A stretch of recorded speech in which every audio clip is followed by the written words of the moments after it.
As crazy as it sounds, your brain is different compared to someone that is an extrovert. Today we're gonna study your brain and social anxiety. And not only that, but how to actually change your brain so that you can eventually be relaxed, be present, and actually enjoy conversations and social events like parties. And these are the crucial things that have been really helpful for me when it comes to socializing, talking to more people, and making friends. I'm at this point where anywhere that I go, if it's my new job, if it's in the fucking park, at the gym, I'm able to make friends because of the two things that I'm gonna talk about. The first one is your brain and social anxiety. It was my first day in this high school, and I remember that the teacher was like, "Hey guys, we got a new student, his name is Jose," and that was me, right?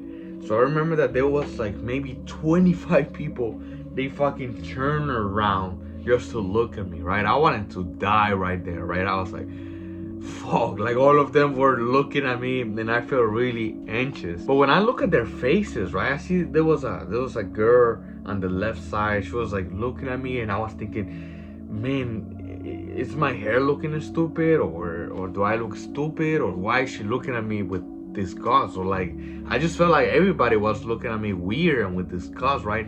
There was another guy by the front, and he was like looking at me weird as well, right? I was like, why are they looking at me with disgust, right? I was really anxious. 5 years later, I learned why they were looking at me like that. And no, it was not my hair, it was not my clothes, it has nothing to do with me. It all had to do here with my brain. You see, you probably have the same thing. You have an anxious brain, a socially anxious brain. So what I mean by that is that your brain behaves different when it comes to talking and interacting with people. So in my brain, everyone was looking and staring at me with disgust and rejecting me and judging and thinking X, Y, and Z, because my anxious brain activated the filter, right? So I had a filter on, and that's all that I could see. Those are the lens, and that's how I would see reality. That's how I would see social interactions. Social interactions equals threat. You gotta be careful with whatever you say, or people are thinking X, Y, and Z. So you gotta be careful. You are in danger. You are about to get ashamed. You're about to get ashamed, rejected, laughed at, judged because of the filter, right? And this is the thing. It turns every interaction into bad, even if they're positive, right? So I had cases in the past, especially growing up. My coworkers would be nice to me. My coworkers would come up to me and say nice things, right? Oh, wow, you're going to the gym, or you're really good at this, right? And when they would do that, I would be like, man, why are they doing this? Like, what are they trying to say? What's the catch here, right? Even good interactions would be like, oh no, they're planning something, right? Because of the filter, because of my brain. Neutral conversations, like I would be walking in the hallway of high school, and then someone would look at me because I was in front of them, right? So someone would look at me and then look away, and then in my brain I was like, why were they looking at me? What was he thinking? That do I look stupid by any chance, or why was he looking at me like that, right? And even bad interactions, then I'm pretty sure that you don't really have a lot of bad interactions. It's just that you turn all of these ones into bad ones, and that's why you think that all of them are bad. But when you have a bad interaction, it's because of you, right? You don't think, oh no, they're probably having a bad day, or there's a lot of douchebags. That's something that I learned. You know, something that I learned about doing sales and everything. There is a lot of douchebags. Like, this is crazy, but people are actually douchebags. Like, I have to be more patient with people when I go out now, instead of just blaming myself for how they're treating me, right? So if they're treating me poorly or unfairly, before I would blame myself. Oh, they're treating me like this because of me, because of Jose. They treat Jose like that.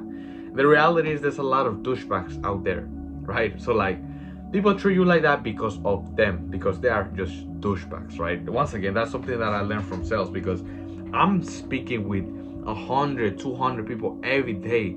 So I have good people and douchebags. They cannot see me, they can only hear me. So they are douchebags, right? So like, if they're douchebags with people on the phone, they're just douchebags, right? But once again, everything is bad. Every social interaction is bad, and you gotta be careful, right? Good, neutral, and bad, everything is your fault. Every social interaction seems to be dangerous, and you gotta be careful. And then, no, be careful with what you say and how you say it, and you're gonna run out of things to say. You name it, right? That's your brain and social anxiety. And why that happens, it is because we have it right here. This is called the amygdala. So what the amygdala does is that it tells you whenever you are in danger. It tells you when you gotta be careful, right? So if you're in a jungle, right? Let's say I want you to picture yourself in a jungle, right? You're in a jungle right now, and there's a lion in front of you, right? I want you to picture a lion in front of you. How are you gonna react? You're gonna be calm. You're gonna be like, oh, look at the lion, right? No, you're gonna be like, what the fuck? There's a lion in front of me, and you're gonna feel adrenaline. You're gonna start running, right? Because the amygdala is telling you, hey, bro, you gotta run. You gotta leave. You're in danger, right? So same thing happens when you go and you talk to the pretty girl at the gym, or your coworker, and she's good looking. Same thing happens.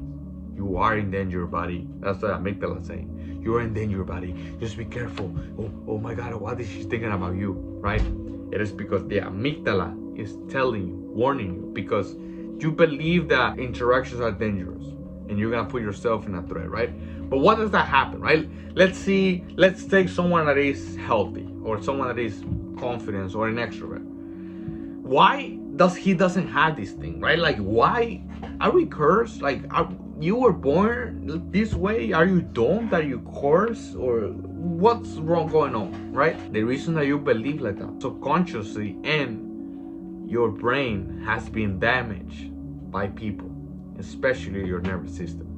You see, when you experience a lot of bullying, I experienced a lot of bullying. I experienced a lot of, I was neglected by my dad, and it was not just one time, but multiple times, getting rejected, getting laughed at, getting hate, getting kicked.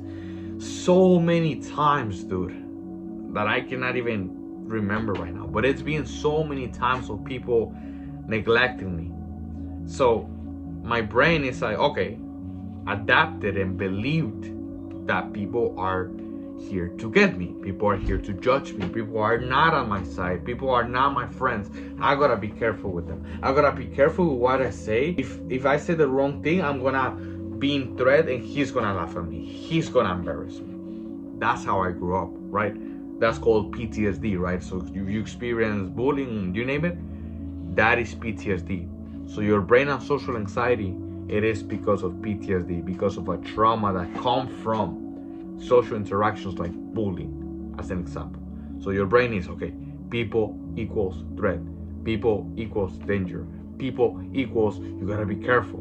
And that's why you don't enjoy social interaction. That's the whole thing here, is heal the amygdala. That's all you gotta do to make social anxiety go away. How can we fix it, right?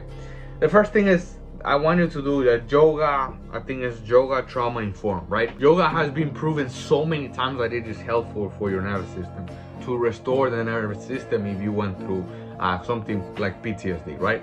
So I need you to do 20 minutes a day. Oh, that's too much. Well, don't you want to be confident around people, right? And hey, if you need a personalized help, send me a DM. I can help you with that as well if you just need extra help. But if you just do yoga, it's gonna help you a lot. It's gonna help you to restore your nervous system. You're gonna be less anxious. So try it. Oh, that's too much. Just try it for 8 weeks or 2 months. Well, actually for 3 months. Oh, that's too much. Well, you're not willing to do anything for your future girlfriend, right? Because every time that you meditate, that's one of the things that I used to think when I first started. I was like, I gotta do yoga. But hey, don't you want to do it for your future girlfriend? Don't you want to do it for your future friends? Are you fucking happy to be like that? To be fucking lonely? Then do yoga. So do yoga 20 minutes a day. It's gonna help you a lot, right? That's the first one. The second thing is, when I would go outside, especially when I first started doing this, when I first started addressing social anxiety, I wanted to, at the end of the day, take a notebook. Oh my God, that's too much, right? But take a notebook and write down the 3 things that you saw from people that were good. And I still do this till this day. I'm like, wow, man, people are nice. Like, just like I grew up thinking that people were not nice. So like for me, small things I'm like, oh wow, this guy opened the door for me. That's so nice of them, right? I know it sounds crazy, but I want you to do the same. The good deeds from people. Why are people good? Why you can trust people? Why can you be yourself around people? Why can you be safe around people? Write those down. I saw that guy open the door. I saw that guy smile at me. I saw that I needed help, and this guy came up to me. And test them too. That's something that I've done too. I've been open. So I have acne. I've been open with people and be like, yeah, man. As you can see, I have acne, and I'm just trying to fix it. I haven't heard anyone, yeah, man, you look disgusting, man. Like, no, I'm like, I hear their compassion with that. And that's crazy, man, because I just sometimes when you can just talk to people about your insecurities, you know, be like, yeah, just talk to people with about your insecurities. You're like, oh, like, no, what about if they think X, Y, and Z? No, I've done it, and I've been in your shoes. That's why I'm saying this. It's like, I don't want to say that, I don't want to share that, and then I shared it. They responded way nicer than what I expected. Literally. So I wanted to do the same. Just test it out if you can, right? Give compliments out, talk to people, because sometimes people are walking around and they put their headphones on, they look serious, and I would be afraid of talking to them, especially at the gym, right? Or even in the city. They would be, oh my God, I don't want to talk to them. And then my brain was like, just say that, you say it. I'm going to say it.